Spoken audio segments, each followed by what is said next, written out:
Hey folks, with Season 2 of Vita Carnis on the horizon, I thought it would be fun to take a look at the known creatures and figure out where they came from and if they could possibly evolve on our planet.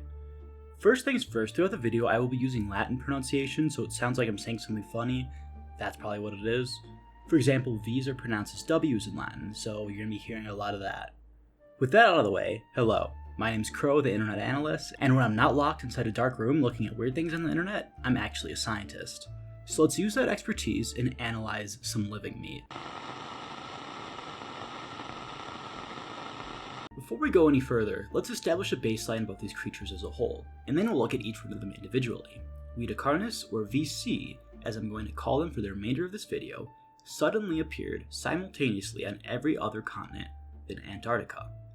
Their first appearance, as far as we know, is during the 1930s. After their first description, they had a sudden, explosive, unimpeded growth. In the introduction video, we were given a graphic that shows their composite growth rate. From this, we can safely assume that the VC have not reached a carrying capacity, and their numbers will continue to increase until the environment can no longer support them.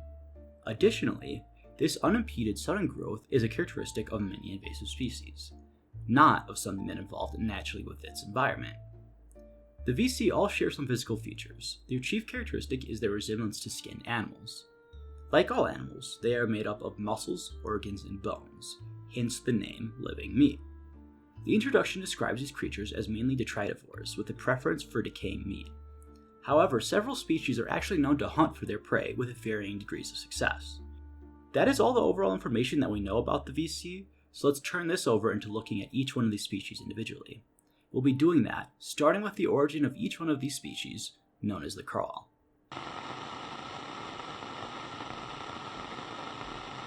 The crawl's scientific name is Vita Carnis.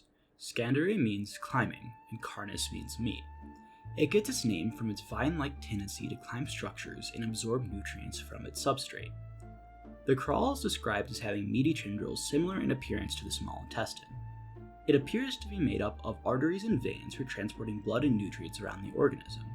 Notably, even though we don't see anything that resembles skin like on mammals, it is reported to have a protective layer that acts as its integumentary system. It is known to gain its nutrients primarily from whatever it finds itself attached to, but in cases where the substrate is nutrient poor, the crawl has the ability to photosynthesize. Its red color likely comes from a high level of anthocyanin, which is the pigment responsible for turning leaves red in the fall, and captures green light. The Vita Carnis has been found in every continent other than Antarctica, and is considered to be beneficial for its environment. During the crawl's growth, any tendril it grows that is damaged, not producing enough energy, or is just deemed as expendable will fall off the body and decay. These tendrils are very nutrient rich and cause the soil to be able to support more plant life. This causes the organism to integrate very nicely into every ecosystem it is cropped up in. Humans have also been noted to cultivate this organism as a food source and a source of fertilizer to use in farms. Long-term study on the consumption of the crawl and crawl-grown plants have yet to be done, however.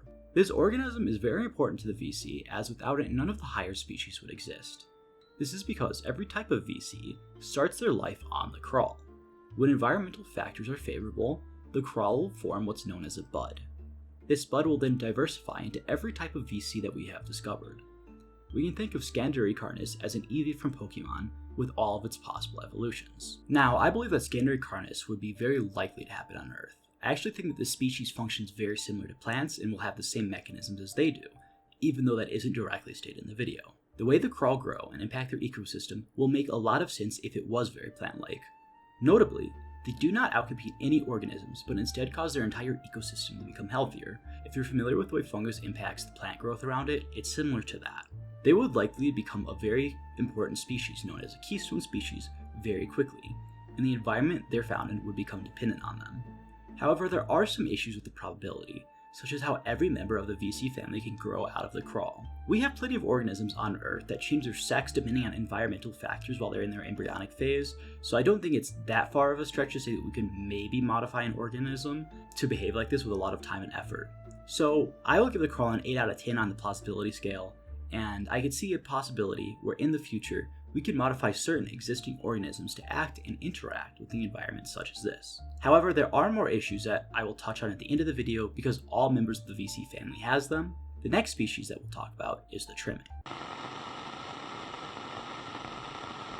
The trimming's scientific name is Vita Carnis. Vita has many translations, such as cowardly, useless, or lazy, and carnis means meat, just like it did before. Based on the descriptors used in the video, I believe that the best translation for their name would be cowardly meat. Physically, the trimmings are described as skinned raccoons. They could grow to a maximum of 20 centimeters, or 7.8 inches, and each trimming has a unique body shape, number of appendages, and random additives such as spines. Trimmings get their scientific name because of their defensive mechanism. Being scavengers, they don't have to hunt for their meals, however, if they're confronted, their only option is to run. They are generally considered pests as they are released off of the crawl in very large numbers, but this is primarily due to their incompetence as a species. The high fecundity is a necessity because the crawl are an easy meal for any predator. Being unable to escape from the predators or defend themselves in any way, they are a nice meal for anything that decides to hunt it. The record for a trimming's lifespan is 4 years, and we only know that because some people have begun to keep them as pets. Talking about a trimming's plausibility is a little harder because they don't do much besides cause problems and become prey for other organisms. They are likely found primarily in urban environments due to the abundance of waste that humans produce, making them akin to large, ugly rats. Eventually, I do believe that the high rate of birth, that I say with quotations, would make these things become a stress on the environment or a general nuisance for the humans near them. The Vita Carnis likely is hunted by mostly cats, dogs, and pest control, which would probably struggle to keep their high numbers down, though there may be a case in using these creatures and eliminating landfills. They would fill the role of any scavenger in an urban environment, but the niche overlap would likely lead to a conflict where existing scavengers like raccoons and rats would simply outcompete the crawl. This is due to the crawl's lack of defensive mechanisms. Though, without observing interactions between these species, I can only speculate. I give these creatures a 7 out of 10. I see them being plausible, but they would likely face a large amount of competition, limiting their success. The only thing they have going for them is their high fecundity, meaning that when they're born, a lot of them are born. The next species that we're going to talk about has the very suggestive name of meat snake. The meat snake's scientific name is Vita Carnis. Mutari meaning borrowing, and carnis still means meat. It was given its name because of its tendency to assimilate decaying meat into itself in order to grow larger. Just like every member of the Carnis family, they start as a bud on the crawl. Eventually, when they fall off, they are just a couple centimeters in length, but they grow with every single thing that they eat. They can reach literally any size and live indefinitely as long as they have a steady source of decaying meat. Physically, the Vita Carnis are described as skinned snakes, where in place of scales, they have a sort of mucosal membrane that covers the entire body and neutralizes any microbes that contact it. As the meat snake integrate their meals, they add the prey's body mass to their own, and they take the skull as their own. They attach it to where their skull would be, and you can see it on the outside of the snake. Things like hairs, nails, and bones are excreted by the snake as it has no use for them, raising the question on how the internal composition of the snake looks. If there are no bones, how does it move? To find their meals, they imply tongues with a special sensory organ, just like real snakes do. These organs can recognize decaying matter in the air, and the organism will move towards the source. During the process of integration, the snake uses its quote-unquote preservative solution, which can also be found in the mucosal membrane that supposedly breaks down and kills every microbe on Earth. These organisms are found primarily in locations where there is an abundance of death, but can only live in warmer climates. A unique trait of these species is that when they reach a large enough size, they can reproduce by mitosis. The only way to exterminate these organisms is starvation, burning, or destruction of its mucosal layer. Luckily, they are not aggressive towards living things unless they're eating a meal. There are a couple of things to be concerned about when we're talking about the plausibility of this species. The first one is about how good it is at hunting. Depending on how effective the snake is at finding its food, they can completely throw off the ecosystems that we were found in. If we assume that they are abundant enough and good enough at seeking out food sources, they could and would cause the eventual breakdown of the nitrogen and carbon cycles. By taking in all of the decaying meat and not releasing any of those nutrients back into the environment, they are taking and hoarding all of the carbon, all of the nitrogen, and many other nutrients that the rest of the ecosystem needs. A breakdown of these cycles would ripple across the entire ecosystem, leading to its eventual collapse. However, I can't imagine they would be that good of a hunter, because then they would destroy their ecosystems and thus destroying themselves. Unless, of course, they were made as a weapon of some sort to do that. I also have questions on where they're getting their nutrients. If they are integrating everything that they could use and excreting everything else, Where is the sustenance coming from? They need at least a little bit for their neural activity and the ability to move. Maybe they have the ability to photosynthesize, which they retain from the crawl, but that has no proof for it. The hardest aspect for me to stomach, however, is about their ability to preserve and destroy everything through their preservatives and mucosal membrane. I think it's ridiculous to think a naturally occurring organism would be able to kill every type of parasite, bacteria, virus, and fungus that ever was and ever will be. There are funguses that are known for being problematic that we cannot kill, and once they colonize something, we're pretty much stuck with it. All we can do is keep it from growing. And if this organism is taking in meat that has this fungus already all the way through it, it's going to integrate some fungus. There's nothing you can do about it. And when we see interactions in the animal kingdom like this that have this complex of deep defense mechanism or a very complex attack, this has taken a long time to evolve, and it is very focused on one or two species. I can make an entire in-depth breakdown of this organism, but to keep it brief, I'll leave it there. I don't like this entry, I think it's dumb, nature wouldn't make it. Keyword is nature though. Maybe an alien species could create it as an organic weapon to use as a weapon to slowly push a planet towards extinction. More on that later. I'm going to give the species a 1 out of 10 though. It sucks, it's not plausible from a natural aspect. Maybe with a lot of hard work, like a lot of hard work, a far advanced civilization could create this, but we don't have any proof for that yet. Next, we're going to talk about the mimic. Vita Carnis, or the mimic, is probably the scariest member of this family of organisms, and its scientific name of slaughter meat reflects this. The mimic actively hunts humans and uses mimicry to do so effectively. The mimic life cycle exists in 3 stages that we're aware of. First is the infant stage, which starts immediately after budding off of the crawl. At this stage, the mimic looks very similar to the trimmings, except it always has 4 appendages, it's skinnier, and it hunts small animals. As it ages, it will hunt larger and larger creatures as its morphology slowly changes until it resembles a human. At that point, it is ready to begin hunting us, and this is also considered its second stage of life. One can recognize a mimic in a couple of ways, one of which is its lack of skin and height. They are larger than humans with longer, skinnier arms and fingers which contain no fingernails. They walk with awkward steps due to their duck-footed legs and are often hunched over. Supposedly, this stance is to mitigate the noise that comes from their footsteps during their hunts. They also have large sunken eyes and a mouth which is permanently twisted into a smile, with more teeth than humans have. Their teeth are made exclusively for ripping into flesh, yet appear very square and not angular as would be expected. After a mimic has hunted enough humans, they will enter their final stage of life, that is known as an elder mimic. They grow harder flesh that will continue to grow dark and hard as long as it hunts its food. Its face will also become pink, and it will gain pharyngeal jaws, as their teeth will migrate down their throat. The mimic and elder mimic are considered significant threats to humans as they are intelligent hunters and will stalk their target to be able to find the best time to strike.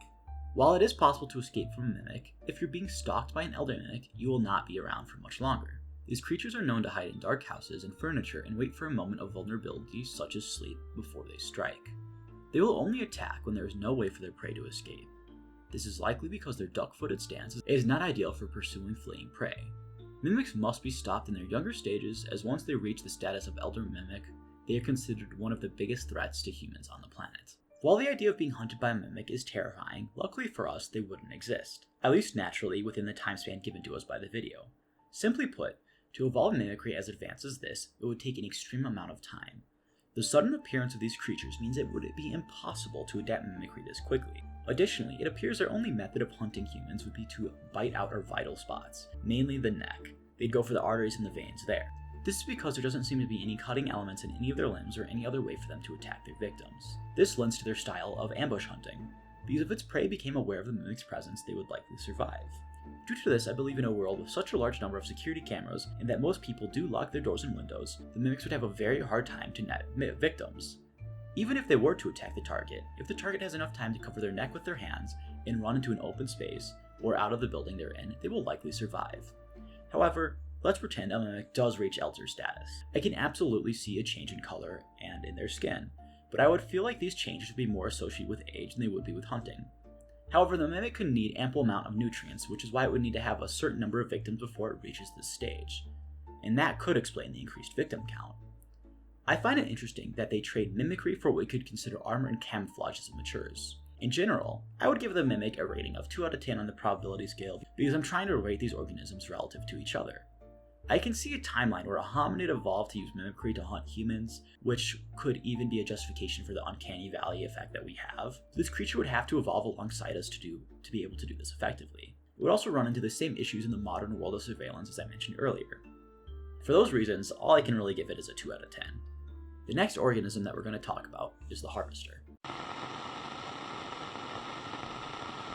Vita Carnis, or gathering meat, is a scientific name for the harvester, which is a plant-like member of the Carnis family, most similar to the crawl.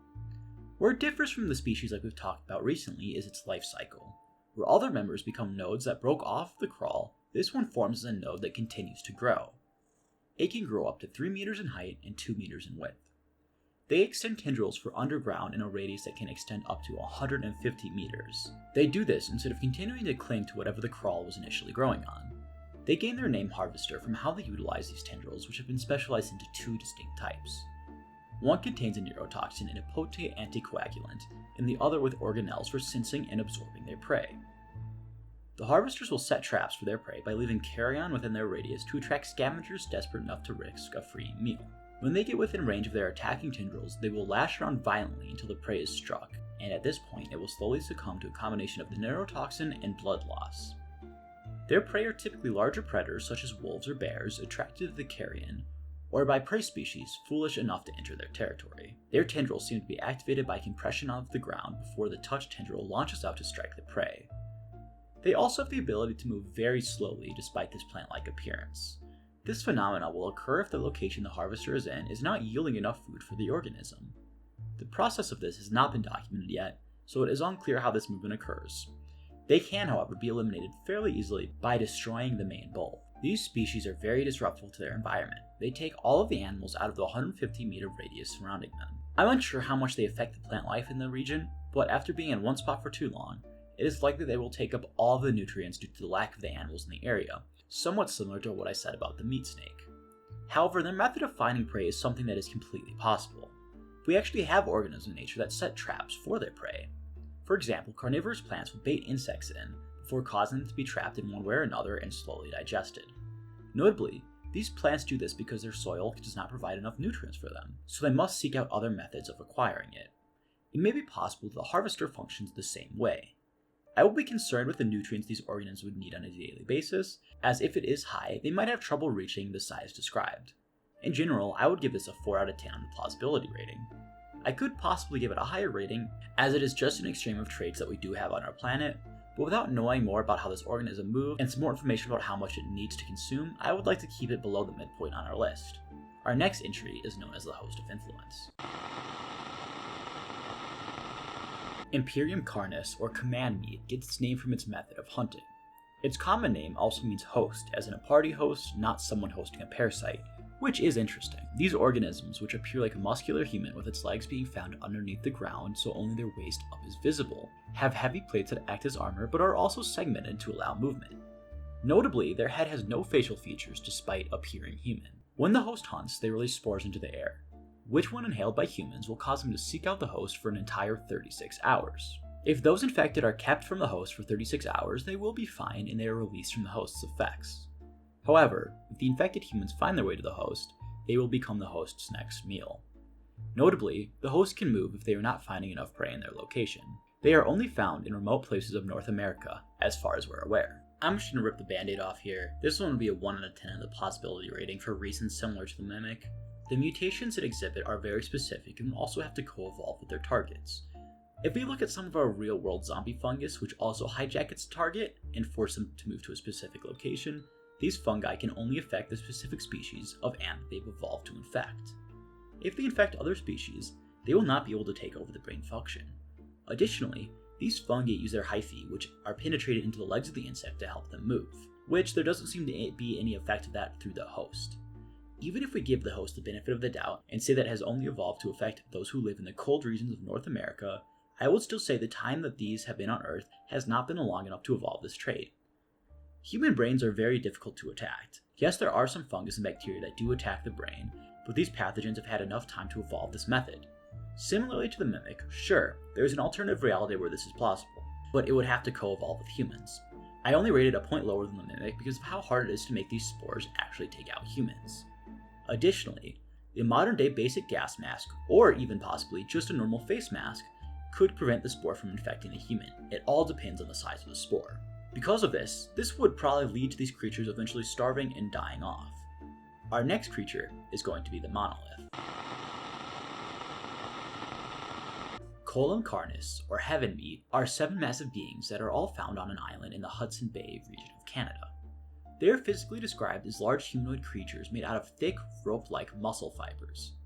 In place of arms, they have several sets of long tendrils that they can use to lash out at their surroundings. They all surround what is known as a singularity and today stand completely motionless. They were only active once, during which they were very aggressive and were able to strike at enemies with their massive appendages. They also would release EMP blasts from their mouths.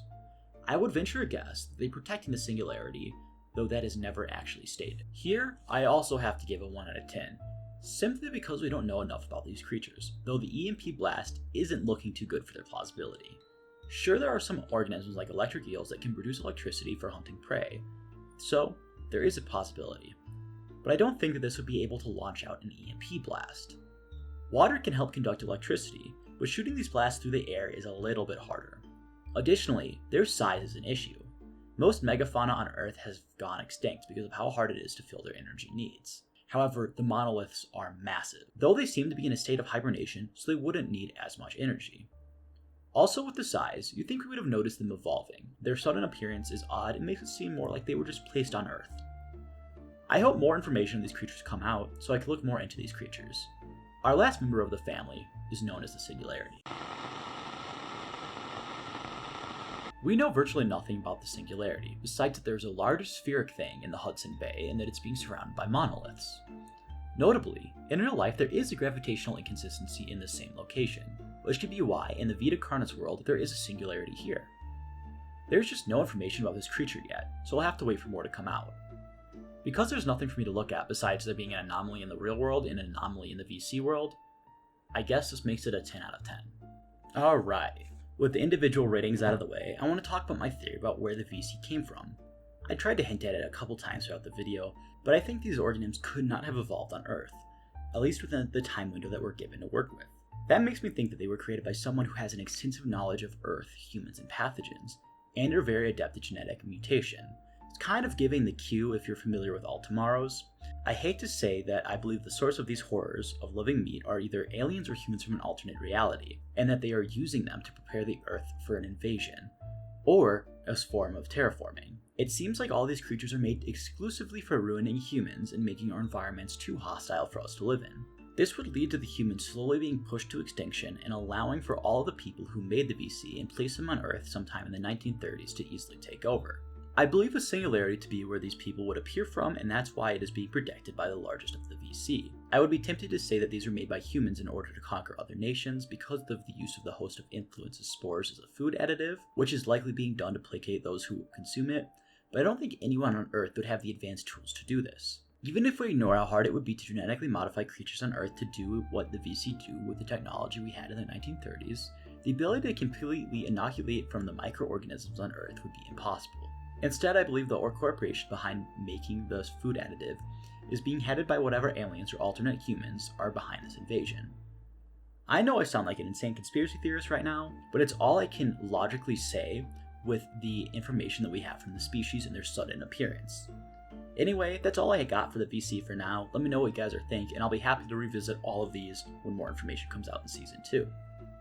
And that's all we have for the video. I hope you guys enjoyed. I did do a lot of research. I love this series. I'm really excited for Season 2. If you did enjoy it, please like it, subscribe if you want, leave me some comments, tell me what you think, your theories, tell me that I sound like I'm insane right now, because I know I sound insane, but it's the only conclusion I could come up with. There were some problems with my microphone while recording this, which was a little odd, but it's probably because I'm using a $20 microphone that I bought on Amazon like a couple months ago, and it's finally going quits. But that's that. I really appreciate you all for watching, and I hope you enjoyed. Have a good one.